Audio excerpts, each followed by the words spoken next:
हाय, आपके साथ मैं हूँ Surabhi Sharma. India TV YouTube channel subscribe करिए, बेल आइकन दबाएं।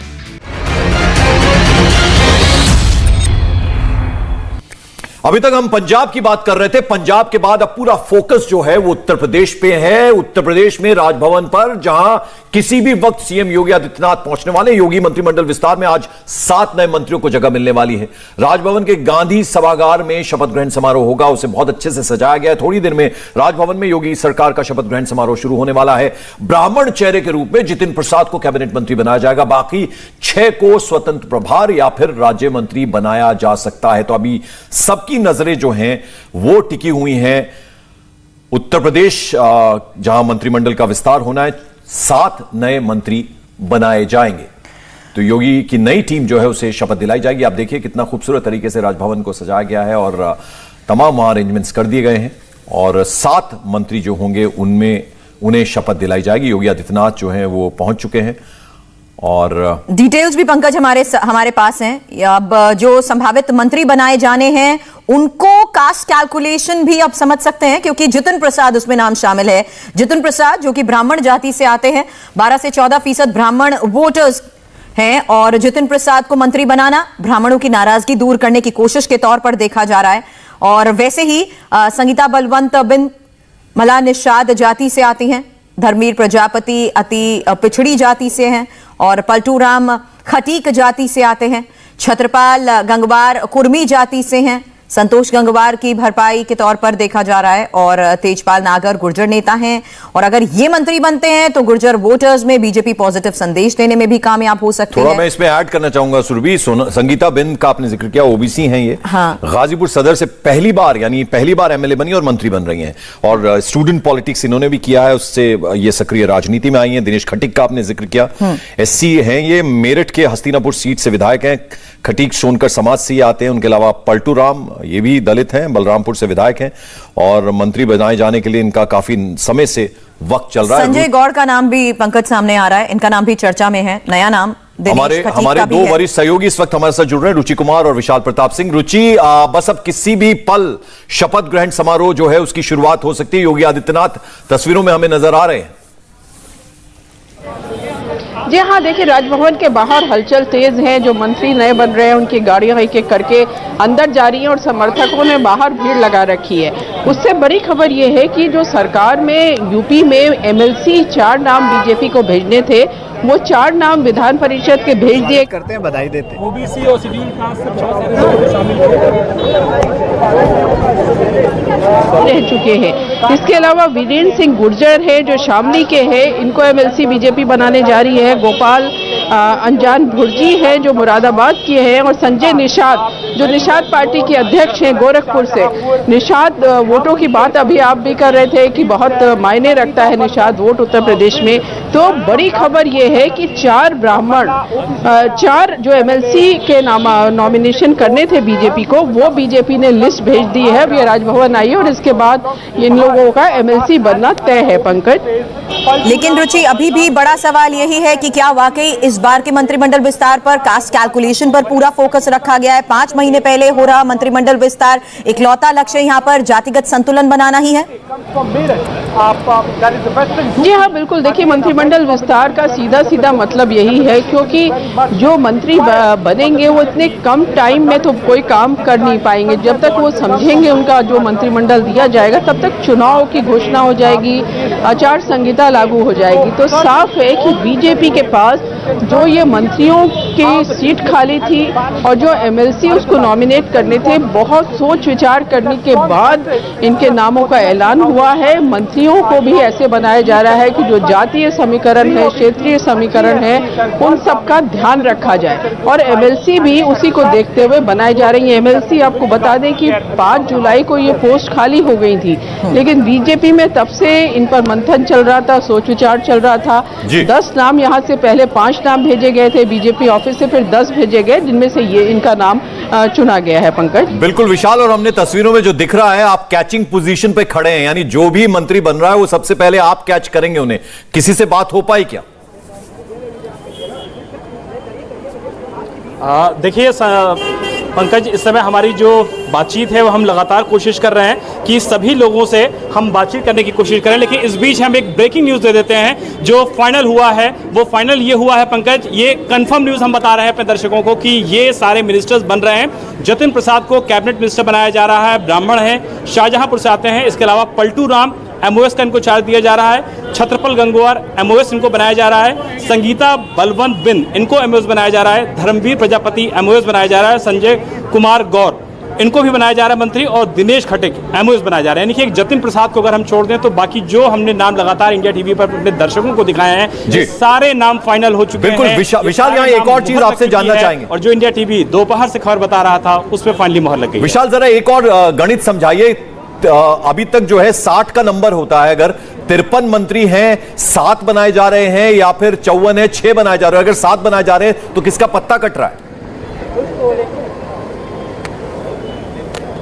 देखिए पंकज, जो लिस्ट मैं आपको बता रहा हूं अपने दर्शकों को हम बता रहे हैं, जतिन प्रसाद, पलटू राम, छत्रपाल गंगवार, संगीता बलवंत, धर्मवीर प्रजापति, संजीव कुमार और दिनेश खटिक। 7 हो गए। 1 2 3 4 5 6 7 मंत्रियों को बनाया जा रहा है, और 53 का कोटा पहले हुआ करता था, 7 को बनाया जा रहा है। तो जो 60 का पूरा कोटा कैपेबिलिटी थी वो पूरा कंप्लीट कर लिया जा रहा है। तो निश्चित तौर पर ये एक्सक्लूसिव खबर अपने दर्शकों को हम बता रहे हैं कि जो नाम हमने पढ़ के अभी बताए हैं ये फाइनल कर लिए गए हैं। यही 7 मंत्री अभी शपथ लेंगे। बड़ी खबर पर डिटेल यहाँ पर हम और शेयर करना चाहेंगे, और जैसा कि हमारे संवाददाता विशाल भी बता रहे हैं, बड़ी खबर यह है कि जतिन प्रसाद कैबिनेट मंत्री बनेंगे। और जतिन प्रसाद, हालांकि ये जिस कास्ट कैलकुलेशन की हम बात कर रहे हैं, जतिन इकलौते ब्राह्मण हैं, जबकि 3 OBC और 3 दलित चेहरों को लेकर यहां पर चर्चा की गई है और इन नामों पर फिलहाल मोहर भी लग चुकी है। लेकिन 21% दलितों पर ज्यादा फोकस यहां पर रहा है, और यूपी में दलित वर्ग कुल आबादी का करीब 21% है। उस लिहाज से सियासत में ये काफी मायने भी रखते हैं। लेकिन रुचि कुमार हमारे साथ इस वक्त हैं। रुचि, जिस कास्ट कैलकुलेशन की हम बात कर रहे हैं, और जैसा कि मैंने आपको कहा कि 21% दलितों पर तो ज्यादा फोकस है, लेकिन ब्राह्मणों को लेकर जतिन प्रसाद को दी जा रही जिम्मेदारी, उसके सियासी मायने बहुत ज्यादा है। यहाँ देखिए, ब्राह्मणों को लेकर ये बताया जा रहा है कि जतिन प्रसाद का कैबिनेट मिनिस्टर बनना तय हो गया है, और ब्राह्मणों को लेकर खासतौर से BSP बहुत ज्यादा हमलावर है बीजेपी पर, योगी सरकार पे, कि योगी सरकार ने ब्राह्मणों के लिए कुछ नहीं किया, ब्राह्मणों की हत्याएं हो रही है इस सरकार में।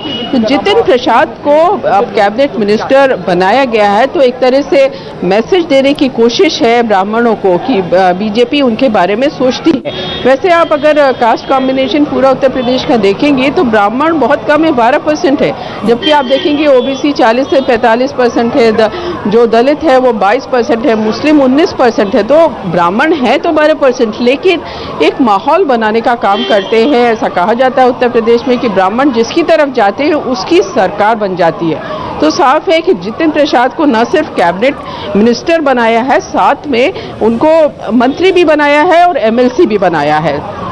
बिल्कुल, और विशाल, इस बात को कहीं ना कहीं बीजेपी जो है वो प्रूव करती आ रही है। हेमंता बिस्वा शर्मा हो, जिन्हें जो कांग्रेस से बीजेपी में आए उन्हें असम का मुख्यमंत्री बना दिया गया, और ज्योतिरादित्य सिंधिया जो कांग्रेस छोड़कर बीजेपी में आए उन्हें कैबिनेट मंत्री बना दिया गया सेंटर में। और अब जतिन प्रसाद, काफी वक्त से उन्हें लगता था कि उन्हें जिस तरह का रिकॉग्निशन मिलना चाहिए कांग्रेस पार्टी में नहीं मिल रहा, वही कारण था कि वो छोड़कर आए। ब्राह्मण चेहरा है, उनके पिता कांग्रेस अध्यक्ष रह चुके जितेंद्र प्रसाद। तो ये एक और पहल की है बीजेपी ने, और योगी सरकार में उन्हें अब कैबिनेट मंत्री बनाया जा रहा है। बिल्कुल पंकज, अगर कहा जाए कि जतिन प्रसाद को बड़ी जिम्मेदारी देते हुए न सिर्फ तराई बेल्ट जो होती है, शाहजहांपुर, धौरारा, सीतापुर, लखीमपुर और जो पीलीभीत की बेल्ट होती है उस पर सरकार की नज़र है, बल्कि जो लगातार समाजवादी पार्टी और बहुजन समाज पार्टी सरकार के ऊपर हमलावर हो रही है कि ब्राह्मणों के लिए यहाँ पे सरकार में गलत कार्रवाई हो रही है, ब्राह्मणों को टारगेट किया जा रहा है। तो एक तीर से निश्चित तौर पर मुख्यमंत्री योगी आदित्यनाथ की टीम ने कई निशाने किए हैं, उनको जवाब दिया है कि किसी के साथ कोई गलत काम नहीं हो रहा है, अगर कोई गलत करता है तो कार्रवाई सिर्फ उसके खिलाफ सरकार करती है। तो यानी कि जो विपक्ष दुष्प्रचार कर रहा है, इस तरीके का ये संकेत दिया है, ये मौका मिला है मुख्यमंत्री योगी आदित्यनाथ उनकी टीम को कि वो कम से कम इस बड़ी जिम्मेदारी के जरिए न सिर्फ जतिन प्रसाद को महत्वपूर्ण जिम्मेदारी दें, बल्कि ये भी बताएं कि जो लोग हमारे ऊपर विश्वास करके एक बड़े ओहदे के साथ हमारे साथ जुड़ रहे हैं, पार्टी भी उनका ख्याल रखेगी। यही वजह है कि 7 मिनिस्टर्स को आज जो शपथ दिलाई जा रही है उसमें सबसे महत्वपूर्ण बात यह है कि कैबिनेट मंत्री जतिन प्रसाद को ही बनाया जा रहा है, बाकी सभी को राज्य मंत्री बनाया जा रहा है। है, ये बताने के लिए काफ़ी है कि किस तरीके से आने वाले जो जातिगण पूरी तरीके से मामला रहेगा उसको किस तरीके से भारतीय जनता पार्टी साधेगी। कम से कम ये जो कास्ट इक्वेशन है, जो इक्वेशन सामने आई है, वो साबित करने के लिए काफ़ी है। चलिए, तो बड़ी खबर पर और अपडेट दें उससे पहले एक बार फिर से बता दें, तस्वीरें भी हम आपको राजभवन की भी दिखाएंगे, क्योंकि उत्तर प्रदेश में साल 2022 में विधानसभा चुनाव होने हैं और ऐसे में चुनाव से पहले कैबिनेट विस्तार को बीजेपी की सियासी गणित फिट बैठाने का जो पैतरा माना जा रहा है, उसमें आज कौन कौन से चेहरे शामिल हो रहे हैं इसके बारे में हम आपको डिटेल दे रहे हैं। जितिन प्रसाद का तो यहां पर हमने जिक्र किया, लेकिन इसके अलावा बता दें संगीता बेन, छत्रपाल गंगवार, पलटू राम, दिनेश खटक, संजय गौड़ और धर्मवीर प्रजापति को कैबिनेट विस्तार में मौका दिया जा रहा है। कितना और वक्त रुचि लगेगा? और राज्यपाल आनंदीबेन पटेल भी अब लखनऊ पहुंच चुकी है। अभी फिलहाल राजभवन कौन कौन पहुंचा है और अभी कितना और इंतजार?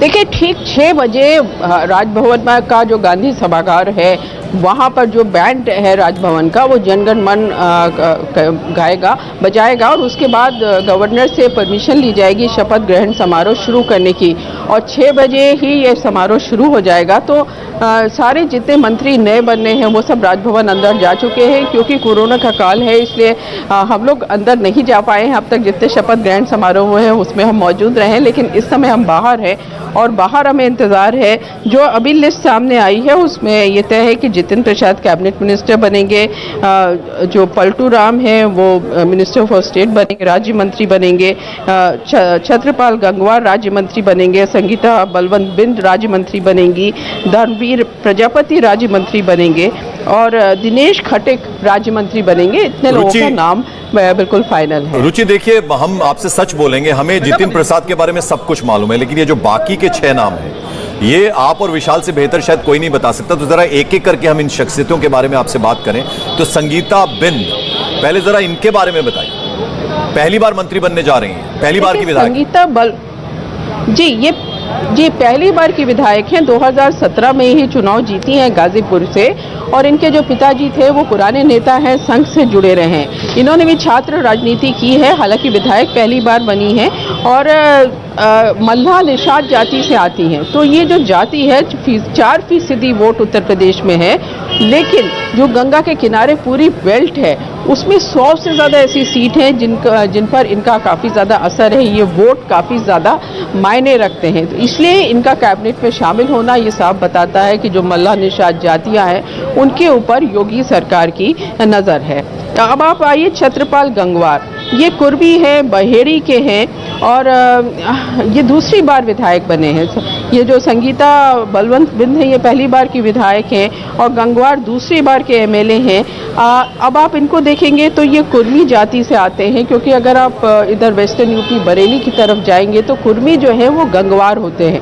अब उत्तर प्रदेश में वैसे तो देखने को 7% ही कुर्मी वोट है, लेकिन कुर्मी वोट यहाँ बहुत मायने रखता है। करीब 125 सीट ऐसी हैं जिनमें कुर्मी वोट रिजल्ट पलट सकता है, तो इसलिए इनका भी मंत्री बनना महत्वपूर्ण माना जा रहा है। रुचि, विशाल, आप बने रहे हमारे साथ, थोड़ी देर के लिए आपको यहाँ पर रोकना चाहेंगे। तो लिस्ट हमारे पास भी है और उनको लेकर भी हम लगातार डिटेल्स आपके सामने रख रहे हैं। 6 बजे का वक्त है, आपसे थोड़ी देर बाद शपथ ग्रहण समारोह भी शुरू हो जाएगा। छोटे से ब्रेक के लिए हमें यहाँ पर रुकना है, जल्द वापस लौटेंगे बड़ी खबर पर अपडेट के साथ।